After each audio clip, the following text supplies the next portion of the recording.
What the Leadership Institute has done is defined the leadership characters that are so important, and it's taken those intangibles and made it tangible. By sharing that information with so many people, you're able to get the message out that it isn't just about competencies, but it's about character. And character is what honestly drives someone to become a wonderful leader, a memorable leader, a change agent. To me, this is something that I know our entire school is very passionate about, is how do you create great leader character and how do you continue to build great leader character throughout your career? There is a lot that we all can learn and continue to learn about the development and building of great leader character. I think it was really important for the Institute to host the event. We feel very passionate about the importance of leader character in leadership. And so it is for us a way to give back to the community and showcase all the good work that we've done, and to challenge people from the public, the private and not-for-profit sector to find ways to elevate the importance of leader character in their organizations. We talked a little bit about the research, what we do at the Ivey, and pretty much gave people a kind of an action agenda.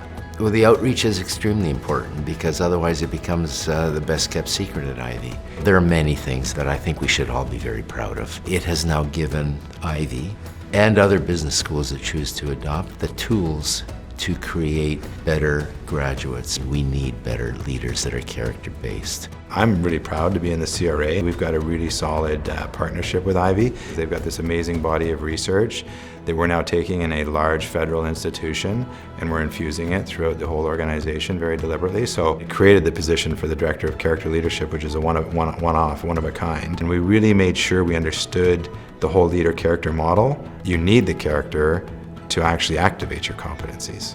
The intention of really going into the speech was, again, highlighting that character was important.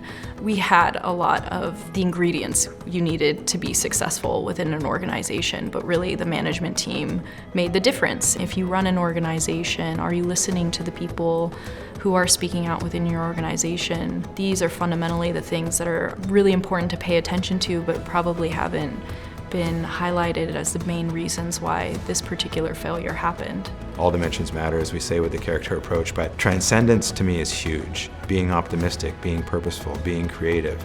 I think all the ingredients are in there, but it's not something that all of us practice in our everyday lives. And the same thing with temperance.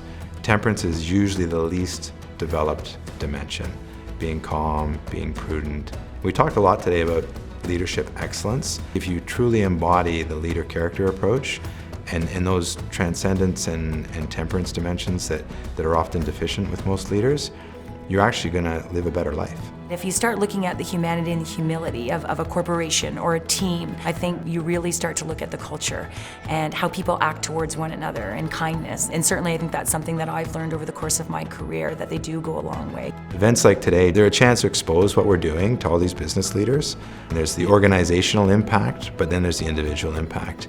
And I'm sure that there's people who left that seminar today who are probably going to go home and think about their own leader character, and that's going to start their journey. And that's the super powerful part of it. The people who have impressed me the most are people who have essentially evolved, right? Or they've just grown and kept growing. None of us just does the first thing and does it right. And sometimes the best leaders learn from mistakes, or they learn from adversity and they pick themselves up and they keep going. You can, as a society, choose the kind of society you want to live in by the kind of leader you want to be.